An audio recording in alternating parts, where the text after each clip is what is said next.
Okay, so get this. We're diving into something today that might just make you rethink the future. Oh, yeah. Yeah. What happens to money Okay. when AI can do pretty much every job better than us? Hmm. Like, does it become worthless or does it become even more powerful than it is now? Well, it's a really interesting question, and it's one that author L Rudolf L tackles head-on in their work. Yeah. And I gotta say, their conclusions are pretty thought-provoking. We've got their article here. By default, capital will matter more than ever after AGI, Mm-hmm. which came out on Less Wrong late last year. Mm-hmm. And we're also looking at their Substack, Capital, AGI, and Human Ambition. Yeah. And they both kind of dig into this idea Right. that the arrival of advanced labor-replacing AI or AGI could completely flip the script on how we think about wealth and power. You know what I think L Rudolf L's core argument is that a lot of people think that money will become irrelevant in a post-AGI world, Right. but they argue that actually the opposite is true. Really? Yeah, they think that money's power could actually explode. Because in a world where AI can outperform humans at almost any task, those with the capital to buy the best AI are going to have a massive advantage. So it's not even just about having money. It's about having money at the right time. Exactly. Like right when this super powerful AI becomes available. Think about it this way. Right now, someone as wealthy as Jeff Bezos Yeah. can't just buy their way to dominating the space race. Yeah, that's true. SpaceX, with its incredible talent and drive, has consistently outperformed Blue Origin despite Bezos's billions. Well, yeah, because you can't just buy passion Right. and talent, can you? No, but that equation changes with AI. I see. Imagine being able to buy not just one brilliant mind, but a whole team of AI experts Yeah. that can be replicated endlessly. Hmm. So suddenly the talent bottleneck disappears. Right. And the only limiting factor is how much money you have to throw at building and deploying these AI systems. So the playing field, it doesn't get leveled. It actually tilts even further in favor of those who already have the most resources. So what does that mean for the rest of us? Right. You know, those of us who depend on actually working for a living. Well, that's where L Rudolf L's argument gets really interesting, and to be honest, a little bit unsettling. Okay. Historically, states have had a vested interest in their citizens' well-being, Right. education, healthcare, social safety nets. Yeah. These things exist in part to create a productive and competitive workforce. Well, yeah, a healthy, educated population is good for the economy. Exactly. But what happens when human labor is no longer the driving force behind economic growth Okay. or even national defense? Hmm.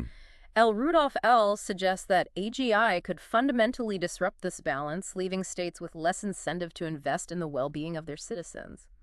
That's a scary thought. Yeah. We're talking about a world where those in power might no longer see a need to care for those who don't hold economic or political power. Yeah, and L Rudolf L goes even further, arguing that even democracy, our current best defense against tyranny, might not be enough to guarantee a just and dynamic future in a world where the power dynamics have shifted so dramatically. So if those in power no longer need us to work for them or fight their wars, where does that leave human ambition? Right. What are the paths to success in a world like that? Well, L Rudolf L paints a pretty bleak picture for a lot of traditional paths to success. Okay. Entrepreneurship, venture capitalists could just fund AI-run startups. Instead of human-led ones. Exactly. Scientific discovery, AI, is already proving to be incredibly effective in fields with clearly defined goals and metrics. Yeah. Even intellectual pursuits like writing philosophy, thought leadership could be flooded with AI-generated content, potentially drowning out human voices. So basically anything that once relied on human creativity, intellect, or labor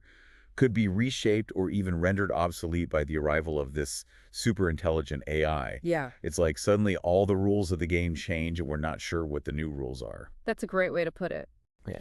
We're entering uncharted territory, and L Rudolf L's work is a warning shot, urging us to think critically about the potential consequences of these rapid technological advancements. And it's not just about individual success, is it? No, it's not. It's also about how these inequalities could become even more entrenched both within and between nations. Absolutely. They reference a book called The Great Leveler, Okay. which argues that historically major reductions in inequality have only come about because of catastrophic events like wars, revolutions, or pandemics. Oh, wow. So even if we wanted to engineer a more equitable post-AGI world, history suggests it wouldn't be easy. So it's not just that the rich get richer, it's that the divide between the haves and the have-nots could solidify, potentially creating a world where your chances of success are determined by where you were born and who your parents were, even more so than today. That's precisely L Rudolf L's concern. Wow.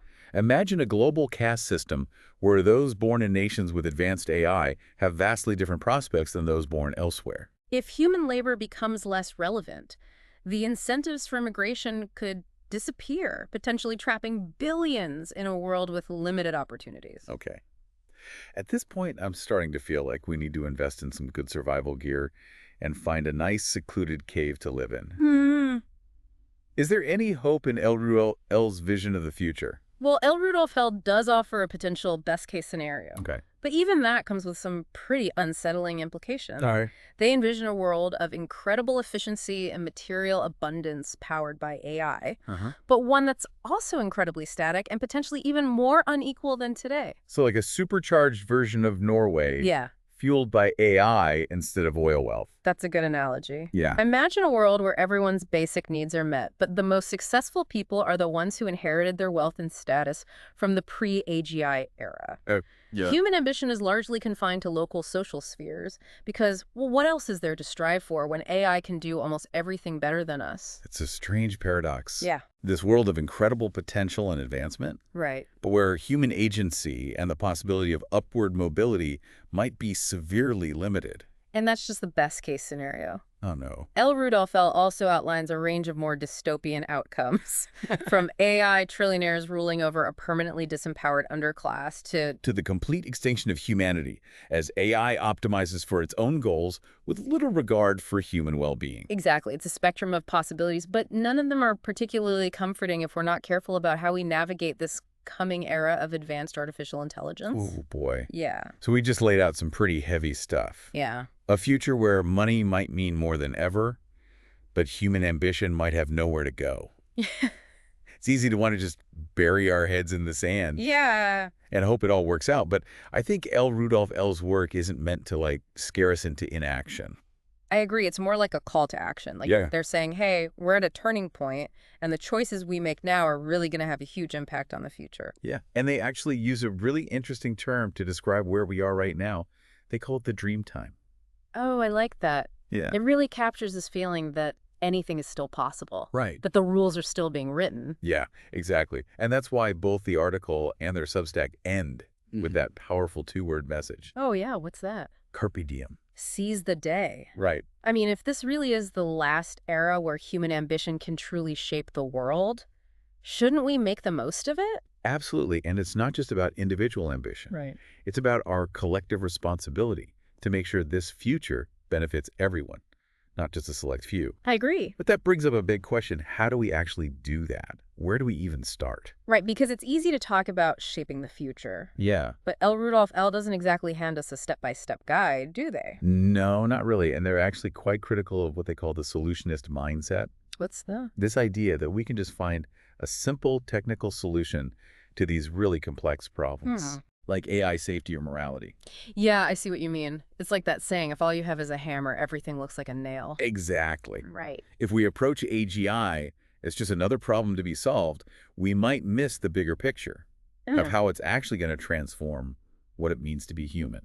I think L. Rudolf L. is arguing for a more nuanced approach, one that acknowledges that there's this messy interplay of technology, economics, politics, and human values. Right. They say we need to look for what they call those cracks in the wall, those opportunities to assert our values and influence how this future unfolds. So instead of looking for one big solution, Yeah. we need to be adaptable, think creatively, and most importantly, find ways to maintain our agency as humans, even as AI becomes more powerful. Absolutely. And you know, that brings us to a question that's been on my mind this whole time. Okay, what is it? What happens to the very concept of success in a world where AI can outperform us in almost every area? Right. Does that mean human ambition is destined to become extinct? It's a tough question, and I don't really know the answer, to be honest with you. Yeah. But here's the thing. Humans are incredibly adaptable. That's true. Throughout history, we've found ways to find meaning and purpose, even when faced with these massive technological and societal shifts. Yeah. Think about the invention of the printing press. Oh, yeah. Before that, books were painstakingly copied by hand, Right. and literacy was limited to a small elite. Uh-huh. But the printing press, it democratized knowledge and led to this explosion of new ideas and forms of expression. Exactly. And who's to say that AI won't do the same? Mm. Maybe instead of viewing AI as a threat, Yeah. we can learn to see it as a collaborator, a tool that can help us unlock these new levels of human potential. That's an interesting thought. Yeah. What if AI could free us from, the drudgery of these repetitive tasks Mm-hmm. and allow us to focus on the things that really make us uniquely human? Yeah, like our creativity, Exactly. empathy, our capacity for connection. Right. What if AI could help us solve some of the world's most pressing problems, like climate change or poverty? Yeah. And even if AI, becomes capable of producing incredible art or music, Yeah. that doesn't mean human creativity becomes irrelevant. Right. We might just need to redefine what success looks like in a post-AGI world. Yeah, maybe success will become less about economic power or material wealth Mm-hmm. and more about finding ways to contribute to our communities, Right. to pursue knowledge and beauty, Yeah. to create art that resonates with the human experience, even if it's not better than what AI can produce. That's a really good point. So in a way, this whole AI revolution forces us to confront some really fundamental questions Yeah. about what we truly value and what kind of future we want to build. And these aren't just questions for philosophers or tech experts. It's for all of us. Right. Artists, entrepreneurs, educators. Yeah. Everyone needs to be having these conversations now while we still have the chance to shape this future. Absolutely. Because the future, it isn't some fixed destination. No, it's not. It's a story that's still being written, and we all have a role to play in how it unfolds. I do. Okay, so we're back We are.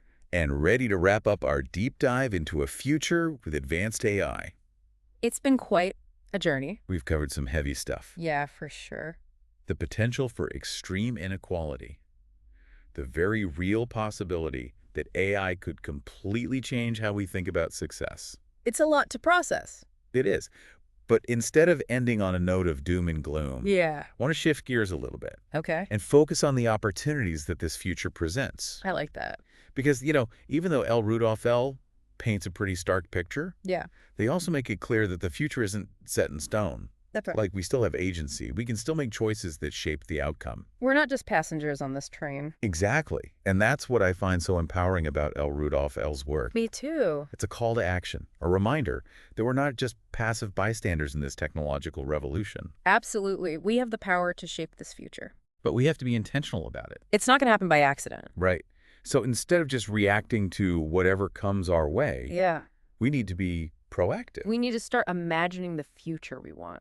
and then figure out how to make it happen. And I think one of the most powerful tools we have is our imagination. Totally. Yeah. We need to move beyond this binary thinking Yeah. of utopia or dystopia Right. and start envisioning alternative futures. What other possibilities are out there? Futures that are both technologically advanced and deeply human. I love that idea. Yeah. Instead of getting bogged down in, all of the technical details of AI, Yeah. we can start asking those big fundamental questions. Like, what does it mean to be human in a world where AI can do almost anything? Exactly. Or what does a thriving society look like in this new landscape? And those aren't just questions for computer scientists or policymakers. They're questions for all of us. Everyone. Artists, writers, philosophers, entrepreneurs, educators. Everyone has a role to play in shaping this future. Because ultimately, AI is just a tool. Right. It can be used for good or for evil. It all depends on the choices we make, the values we prioritize, and the future we decide to build. One idea that I found really interesting from Rudolf L's work Yeah. is this concept of augmenting ourselves. Oh, yeah. I like that one. Like, as AI becomes more powerful, maybe we need to find ways to enhance our own capabilities Yeah. to kind of keep pace. So it's not about, becoming cyborgs or uploading our minds into the cloud. Right. It's about investing in education, developing new skills, finding ways to collaborate with AI. It's about embracing lifelong learning Mm-hmm. and staying adaptable in a world that's constantly changing. Yeah, and I think there's a real beauty in that idea. There is. It means that even as the world around us transforms in ways we can't even imagine, we still have the power to choose how we respond, how we evolve, how we define our own humanity. So as we wrap up this deep dive, Okay. I want to leave you with this final question. Okay, shoot. What role do you want to play in shaping this future? Are you content to just sit on the sidelines and watch it unfold? Or are you ready to step up and become an active participant? You know, the future isn't some predetermined destiny. It's a story that's still being written, and you have the power to contribute to that story. Your ideas, your actions, your choices, they all matter. So go out there and explore, question assumptions, challenge conventional wisdom, and dream big. The future's waiting to be written, and you have a story to tell. And who knows, maybe with a little bit of foresight, a lot of courage, and a healthy dose of imagination, we can create a future that's even better than anything we can imagine today. I hope so.